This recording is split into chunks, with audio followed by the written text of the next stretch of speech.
be a more interesting way for us to research about historic Yale. I know, I was just thinking the same thing. What if we went back in time like Jack and I do in the Magic Trails book? That would be awesome, but I don't think we can travel back in time. Okay, well then, how about if we somehow figure out how to teleport ourselves to present-day Yale? That would be cool. Then we could do some real-life research and see the places where it all started back when the Hudson Bay Company first settled near Yale. Wait, I think I have an old watch in the basement capable of teleportation. Let's go find it.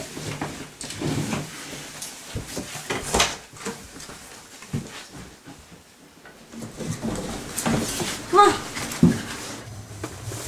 Here it is. Now let's see how this works. I'm pretty sure I have to turn it 4 times counterclockwise for it to get us to Yale.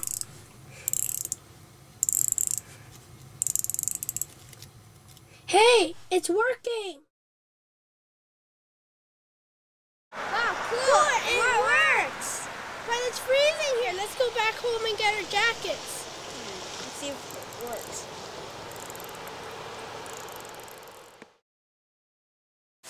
Come on, let's get back there. Yeah, quickly. I have to be home before dinner. That's better. But where should we start? Why don't we go to the museum and see if we can find something there? That's cool. Let's go. Why don't we go ask that gentleman over there? You'd like to learn a little bit about the history of this area? Yeah. Oh, I'm more than happy to meet you. Your name is? Kevin? Benjamin. We explained to our guide Curtis that we want to find out about the effects of the gold rush on the town of Yale. However, Curtis felt that for us to better understand the history of this once booming town, he should tell us a bit about how Yale had actually been first set up as a trading post for the Hudson Bay Company in 1848. He explained to us that Fort Yale was named in honor of James Murray Yale, who was the chief trader for the HBC at Fort Langley. One of the early fur traders to explore this area was Simon Fraser. Along with his fellow Nor'westers, Fraser set off along the river to look for a route to the Pacific. Simon Fraser endured a terrifying passage down the Fraser Canyon in the spring of 1808. Simon Fraser himself was quoted in his journals referring to this very perilous journey. I have been for a long period among the Rocky Mountains, but I have never seen anything equal to this country, for I cannot find words to describe our situation at times. We had to pass where no human being should ever have to venture. According to Curtis, the fur trade was not necessarily keeping many people in the area of Yale. However, the discovery of a small deposit of gold in 1858 along the Fraser would soon change that. As you may notice on this map, many of the bars located around Fort Yale have both European and American names attached to them. We asked Curtis if these places were the names of towns settled by these people, but he explained that they weren't exactly towns, but rather banks of sand and rock above the river level where the prospectors would look for gold. As we walked to the church, Kevin and I told Curtis how we read that it was the oldest church in BC. He said that many people still believe that, but that he learned when he was a child that it was, in fact, the third oldest.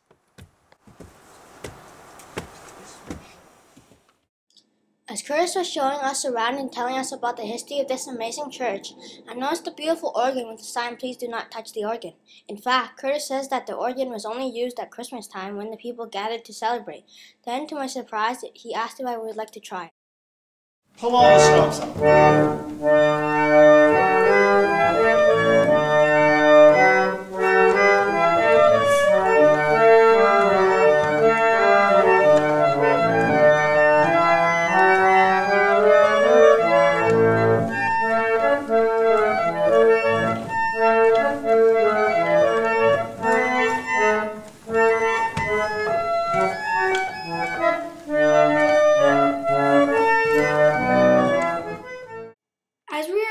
To continue our tour, I asked Curtis what the rope was hanging by the door. He explained that St. John the Divine was at the heart of the newly thriving gold rush town, and it was the ringing of the bell that could be heard as far away as the stern wheelers.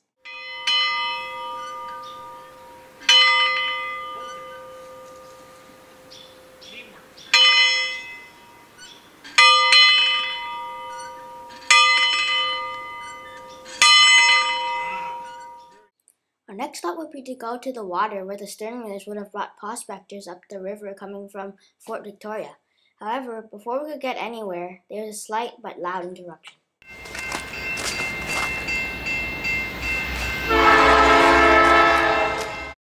When we asked Curtis what types of things are shipped in the train, he told us that another very common natural resource, coal, is brought to Roberts Bank near the ferry, where it is then exported to different countries like China.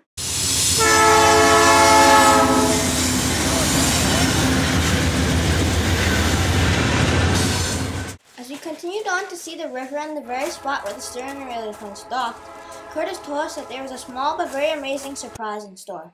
He asked us if we would like to locate a brass ring on the river side of a huge rock. Tie up, where you tie up. There's the ring. That's it. Now step back. That ring has been in that rock since 1858. As we continue along the river, Curtis explained that back when Yale was a booming town, most of the activity happened right along the bank on Front Street. He also said that if we were lucky, we might stumble on some actual artifacts that can still be found among the dirt. Sure enough, we both found a few broken pieces that looked like they must have been part of some old cups or dishes. Curtis then explained that most of these artifacts were likely sold or traded by the Chinese merchants who managed to do lots of business with the gold panners in the old days. In fact, he said many original artifacts still remain intact in the historical museum next to the church. Our tour continued along Front Street where we came upon the Chinese vaults. The remains of these vaults, including the cast iron doors shipped by stern wheelers from San Francisco, show where the merchants would store their goods to protect them from fire. These actual vaults once belonged to Quan Lee and his wife, who owned a number of stores from Yale all the way to Barkerville. The Caribou Wagon Road! Kevin and I have been reading about that back home. We learned that it took 3 years to build and that it was 650 kilometers long. That must be how Quan Lee and his wife were able to transport supplies between Yale and Barkerville. What we didn't realize was that we are now within walking distance of the actual starting point of the Caribou Wagon Road, right here in Yale. On our way back to the museum, I noticed someone moving down by the river. Hey Curtis, what is that guy doing? Well, it appears that he is panning for gold, just like they did back in the 1800s. So he has a big gold pan and he's down on the river circulating gravel around to get time panels. Listening to Curtis tell Benjamin about this modern-day prospector and the tools he is using made me think of the list of prospector tools that we had read about back home. My favorite being the pickaxe, which is used to chip at the rocks to dig up pieces of gold. Sadly, our tour is coming to an end. We both wish we could stay and learn more of the history of this amazing town. On our way back to the museum, Curtis explained to us that there are now only about 200 people living in the area of Yale. He also talked about how there is not much happening here today, and that the town depends on people like us to keep the spirit alive in this obviously proud ghost town. Thank you so much for the amazing tour of Yale. Of Yale, you're more than welcome. We have so much information now. Oh, that's good. I'm pleased you came. Thank you, and come again in the summer. On our way back home, Benjamin and I both wondered out loud.